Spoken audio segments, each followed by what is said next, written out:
Saudara, tim SAR gabungan melanjutkan pencarian korban longsor Bandung Barat meski cuaca hujan dengan intensitas sedang dan pandangan terbatas. Pencarian korban longsor Rabu pagi ini dilanjutkan dengan memperhatikan faktor keselamatan karena cuaca yang tidak bisa diprediksi, saudara. Tim SAR gabungan akan fokus mencari korban di sejumlah sektor yang telah ditentukan, termasuk lokasi yang menjadi pemukiman padat dan berpotensi banyak korban. Selain itu, belasan alat berat serta anjing pelacak juga diterjunkan untuk mencari korban yang tertimbun material longsor. Memasuki hari kelima pasca longsor di Kecamatan Cisarua, Kabupaten Bandung Barat, sejumlah keluarga korban masih menunggu hasil identifikasi di posko DVI Polda Jawa Barat. Mereka berharap dapat memastikan kondisi keluarga yang hingga kini belum ditemukan. Setiap hari proses identifikasi di posko DVI masih terus berlangsung seiring penemuan kantong jenazah tambahan dari titik longsor. Keluarga korban hanya dapat menunggu hasil pengecekan antemortem dan postmortem untuk memastikan identitas anggota keluarganya. Kita pantau perkembangan proses pencarian korban longsor di Kabupaten Bandung Barat, Jawa Barat. Sudah bersiap jurnalis Kompas TV Mita Handayani dan juru kamera Reza Pratama di Bandung Barat. Selamat siang Mita, bagaimana proses identifikasi korban? Ya, selamat siang Bella. Saat ini saya sedang berada di DVI Polda Jabar, di mana DVI Polda Jabar ini berlokasi di Pondok Pesantren Darut Tafiz. Tempat ini dijadikan tempat posko untuk pengaduan para keluarga yang merasa kehilangan anggota keluarganya karena tertimbun longsor Cisarua, Kabupaten Bandung Barat, seperti itu.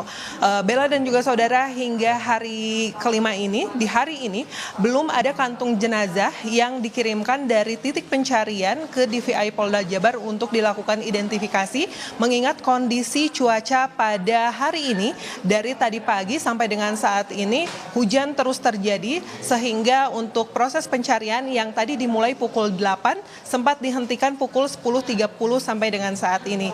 Jadi sampai saat ini belum ada kantung jenazah kembali yang harus diidentifikasi oleh DVI Polda Jabar.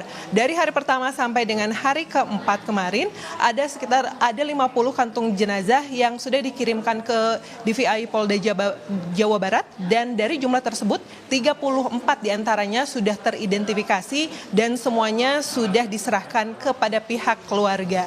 Dan untuk mengetahui bagaimana proses identifikasi dari korban longsor di Cisarua, Kabupaten Bandung Barat, di samping saya ini sudah ada Bapak Iwan Syah. Pak Iwan Syah ini Kabidokes Polda Jawa Barat. Halo, selamat siang Pak. Selamat siang Mbak Mita.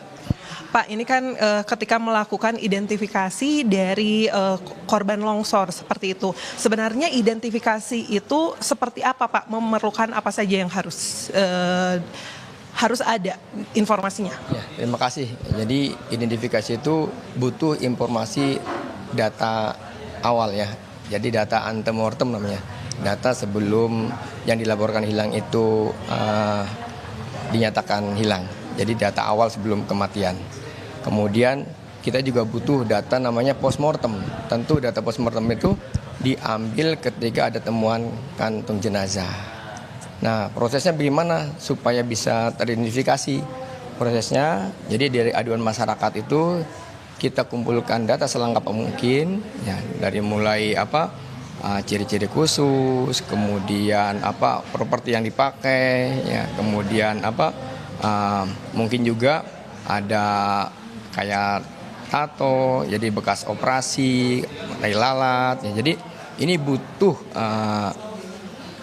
informasi yang lengkap dari masyarakat. Jadi semakin banyak masyarakat yang menyampaikannya atau keluarga yang menyampaikan dengan lengkap, semakin terbantu proses ini di awal dari proses antemortem ini.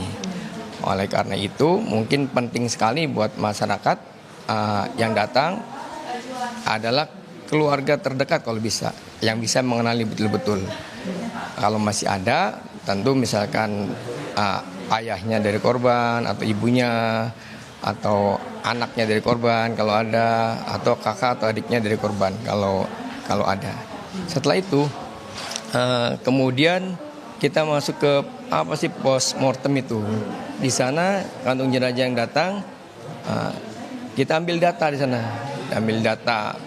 Jadi mulai ciri-ciri khusus, perkiraan tinggi badan, berat badan, kemudian data gigi, gitu kan, data gigi. Kemudian juga dibantu juga tim dari Inavis, identifikasi itu ya. Jadi itu data-data yang kita ambil postmortem. Setelah ada data postmortemnya, ya, kemudian nanti kita ada namanya rekonsiliasi itu di mana tim dari postmortem mempresentasikan temuannya.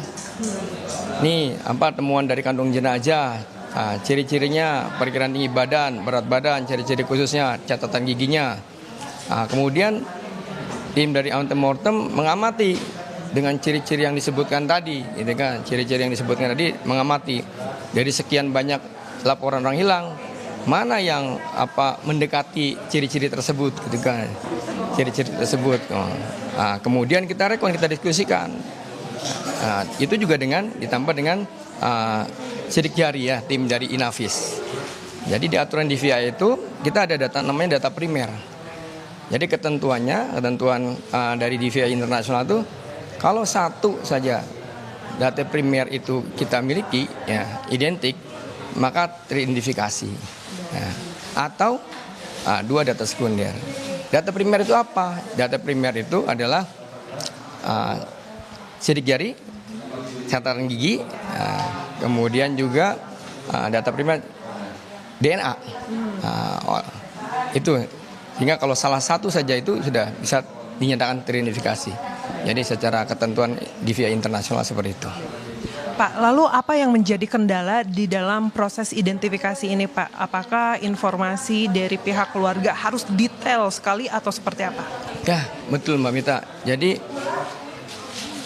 kendalanya adalah pada awal terjadi musibah, keluarga yang melaporkan itu panik sehingga kadang-kadang 3 orang melaporkan satu anggota keluarganya yang hilang, jadi kan duplikasi gitu kan ya.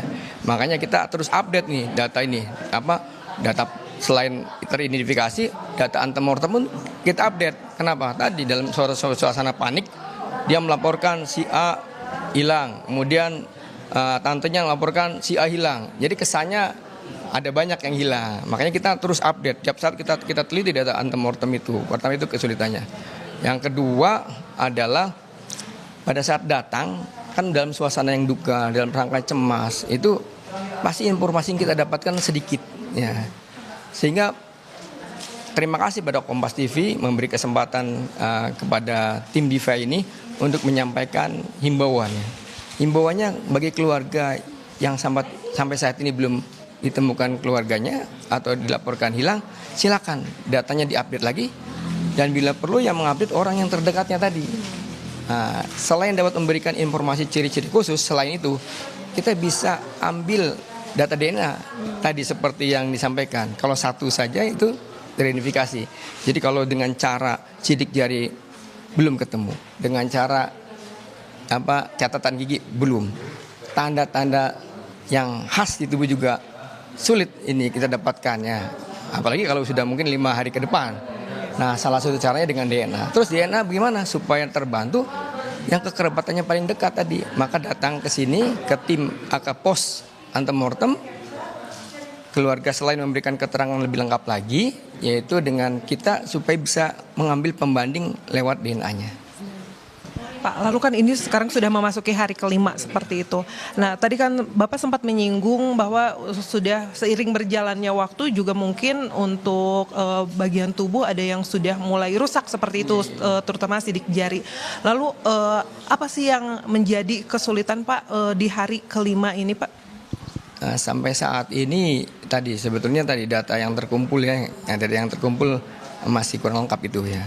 Kalau sampai hari ke-5 kemarin ya alhamdulillah masih mungkin jenazah relatif utuh ya. Tapi mungkin biasanya sudah lewat hari ke-5 ini sudah terjadi pembusukan ya, kemudian pasti jenazah yang datang itu sudah tidak utuh lagi. Hal ini mungkin akan jadi ya kendala mungkin ya, atau tantangan yang harus bisa kita lalui. Baik Pak Iwansyah, terima kasih sudah berbincang dengan kami, sudah menjelaskan bagaimana proses identifikasi dari para korban longsor yang ada di Cisarua. Yaitu tadi Bella informasi dari Pak Iwansyah, Kabidokes Polda Jabar. Nanti tadi diinformasikan bahwa memang untuk keluarga yang merasa masih memerlukan, masih perlu memberikan informasi lebih lanjut, juga diperkenankan untuk datang kembali dengan memberikan informasi detail yang lainnya agar para korban ini segera dapat teridentifikasi. Bella.